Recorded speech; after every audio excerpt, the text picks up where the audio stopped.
Hello friends, আসসালামু আলাইকুম। কেমন আছো সবাই? আশা করি সবাই খুবই ভালো আছো। তো দেখো, চলে আসলাম আজকে আমি চিকেন বিরিয়ানি করার জন্য।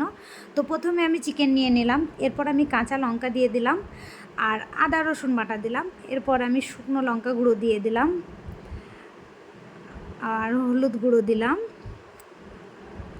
এরপর আমি ধনে গুঁড়ো দিলাম, জিরে গুঁড়ো দিলাম। এরপর চিকেন মশলা দিয়ে দিলাম,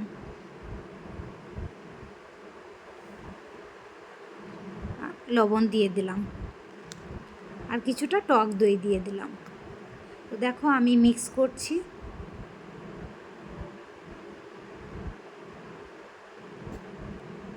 তো এরকমভাবে আমি পুরো চিকেনের সাথে মশলাগুলো মিক্স করে নিলাম। প্রায় হয়ে গেল আমার মিক্স করা, কিছুক্ষণের জন্য রেখে দিয়েছিলাম। তো অলরেডি আমি একটা চুলোতে আমি কড়াই চাপিয়ে দিয়েছি, তেল গরম করে নিয়েছি। এরপর আমি পেঁয়াজ কুচিগুলো দিয়ে দিলাম। পেঁয়াজ কুচিগুলো আমি ফ্রাই করে নিচ্ছি।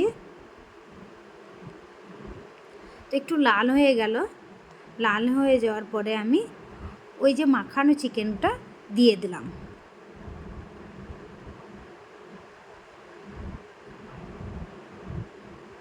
আর হ্যাঁ, আমি অলরেডি চুলোতে ভাতটা চাপিয়ে দিয়েছি। ওতে আমি কিছুটা লবণ দিয়েছি আর তেজপাতা দিয়েছি।